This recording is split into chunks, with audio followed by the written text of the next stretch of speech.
Have you ever bought a ticket for a fundraiser, but you don't really expect to win anything? You do it because you know you can't win if you don't play, but you know when you purchase it, you're just kind of going through the motions. Now, honestly ask yourself, in regards to some of your desired manifestations, are you carrying that same feeling? That sort of, it probably won't happen, but I'll give it a try feeling. Could it be that you are struggling to manifest? Because even though you are affirming and visualizing, deep down, it kind of feels hopeless, a little pointless, like you've lost before you've even started. Well, if that sounds familiar, then this video is for you, because we are going to dive past the surface level thinking positive and just affirming a new belief, and what it really takes to shift your energies and detach from the mind stories that are holding you back. In this video, you will learn how to break free from the nagging feeling that it probably won't happen and step into a state of being where your vision can take shape. Be sure to stick around to the end of this video, because then you will have the tools to stop being a reflection of your old limiting beliefs and to be able to step into embodying the energy that will align you with your desired manifestation. Hi, my name is Allison, and I have spent years through trial and error and study figuring out the most efficient and easy way to manifest my desires. And now with these videos, I'm passing it on to you. Manifesting. It isn't always about building belief, but it is always about creating an energetic resonance.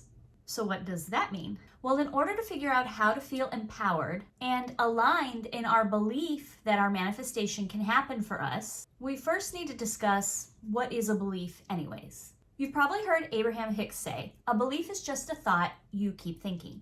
And while that's true, it's not the whole story. I want you to think about a time when you were about to do something new and you kept having thoughts that this new thing was going to be hard. So, for example, a lot of people can probably relate to having an experience where they kept having repetitive thoughts that public speaking was going to be hard, miserable, a total nightmare, a major spectacular fail. But then you had the experience, and turns out public speaking wasn't that bad. In fact, at the end of it, you might have said to yourself, that wasn't horrible. It's not my favorite thing, but that was fine. And after having that experience and having the experience be contrary to your previous thoughts, you probably stopped thinking that public speaking was super hard. See, you had these repetitive thoughts that were very strong, but then you had an experience and it was contrary to what those thoughts were. So no belief was actually formed. And here is why. A belief is more than just a thought in your head, like this upcoming event is going to be difficult. It's the thought plus the experience. An event that validates the thought then makes it a belief. That's how lasting beliefs are created. Thoughts plus experience. But here's the twist. The experience doesn't happen the way it does simply because you thought it would. Remember, we thought public speaking was hard, but the experience proved that it wasn't that bad. The outcome of the experience comes from something deeper, and that is your overall energy and identity. It's who you believe you are at your core that shapes how things play out. So if you want to create new beliefs, it's not enough to just think about them. We need to back them up with energy events, energy experiences, energetic imaginal acts, experiences that promote the energy of these beliefs. So if you want to create new beliefs, it's not enough to just think about them. We need to have an energetic experience, some feelings to go along with them.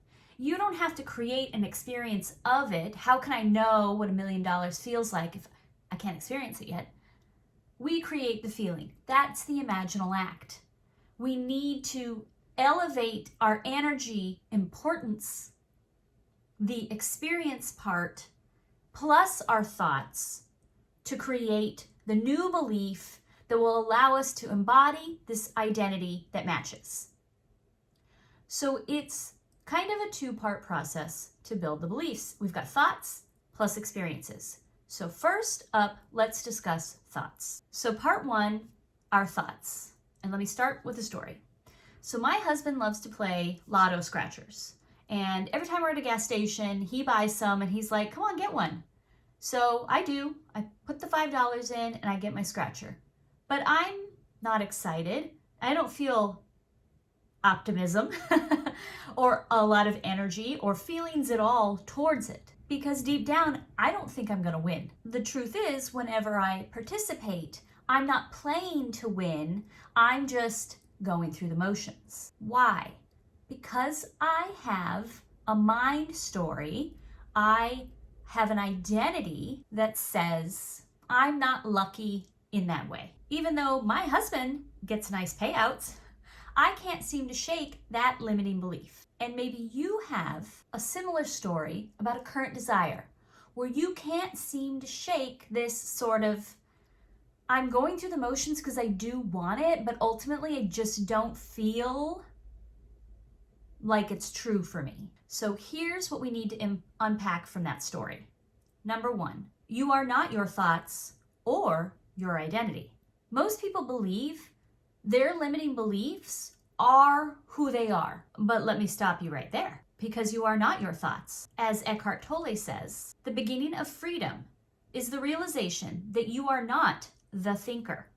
The moment you start watching the thinker, a higher level of consciousness becomes activated.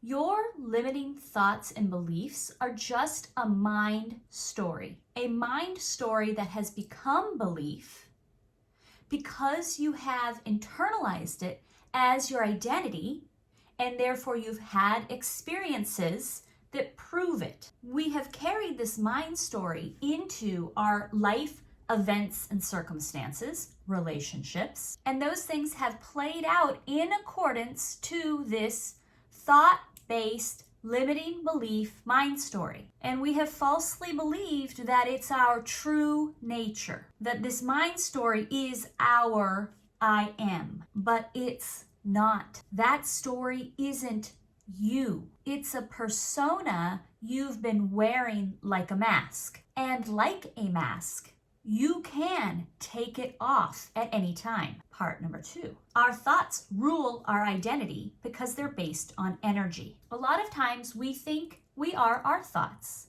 And sometimes people will say things like, what's wrong with me? I'm so sad around the holidays when everyone else is happy. They say I am this because I have these thoughts. But these things are changeable because they are not who we are. They are a representative of the energy we're carrying. Neville Goddard says it best. Most of us are reflecting life and not affecting it. If you do not change your thoughts, you haven't changed their activity.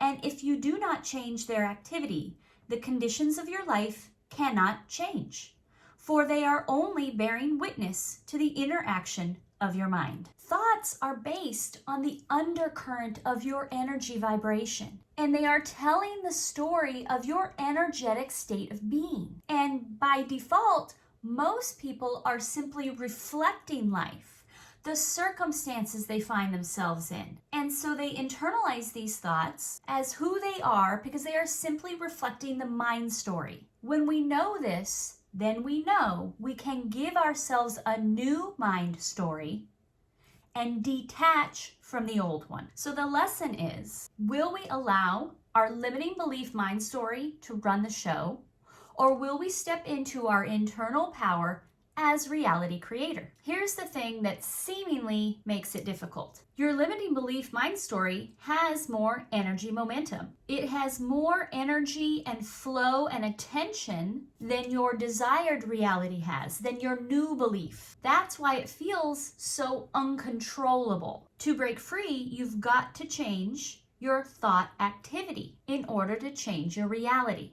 Let's wipe the slate clean. Instead of being someone who reflects old beliefs, events, and circumstances, someone who mirrors the life they've already lived, you can start creating a new mind story new thoughts along with this new energetic experiences. This is about stepping out of the cycle of reflecting your past and stepping into embodying the energy of the life you want to create. Now, here we need to address affirmations. Affirmations are helpful, don't get me wrong.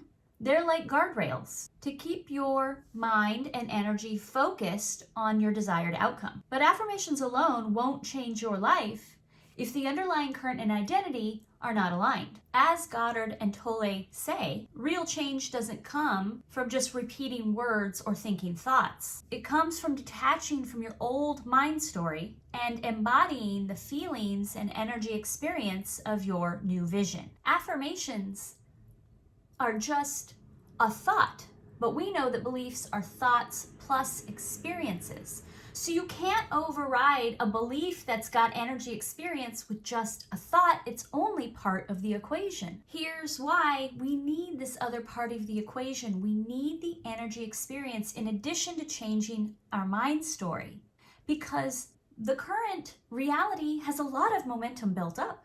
So when you're in your reality, your natural instincts kick in to go with this story that's been playing, that has the momentum behind it. If that's all it has to reach for, we have to give it a different mind story plus energy experience, some energy vibration, so that you can reach for that in your current life, so that you can build this momentum and let the other momentum die. Let's put it like this. It's like throwing a punch. A random person, an inexperienced fighter, might just throw a punch with their arm, with their hand. That's what a punch is, seems like. And that's going to be totally ineffective. Because a skilled boxer knows the power of a punch comes from the body. Core, legs, balance. These are what make up an effective punch. And a skilled boxer is able to instantly react with this full body movement instinctively because they've practiced it, because they have muscle memory that will kick in and deliver a knockout punch. This same principle applies to shifting our identity, to creating our new thoughts and experiences and beliefs. A professional boxer was not born with the identity of boxer. They practiced, they developed their muscle memory, and trained their body and mind to respond accordingly, in the same way that you need to practice and embody both a new mind story and the energy that will feed it, so that this identity and reality and new belief becomes dominant, so that when the moment comes for the synchronicity, for the inspiration that will take you to your manifestation, you'll instinctively allow it and respond to it, because that is who you are, because that is who you've allowed yourself to be. So let's try it out now. So first part is thoughts. Let's detach from the old mind story thoughts first. Now, detaching from a limiting belief mind story doesn't mean ignoring it or pretending it doesn't exist. It means learning to observe it. We're observing the thinker without attaching to it. And here's a way you can do that. Watch your thoughts like a movie. Imagine your thoughts as scenes in a movie. When you catch yourself thinking, I'm not good enough, or this won't work for me, pause and say to yourself, this is just a story I've been telling myself. Don't fight it, just notice it. This act of observation creates a space between you and the thought. It creates the separation so that it's detached from your identity. Watch it. When it comes up, allow yourself to observe it. Sometimes I say to myself, I see you. I see you, thought. There it is. I'm not trying to ignore you or turn away from it. I'm observing it. Like seeing a cloud in the sky. There it is. That's nice.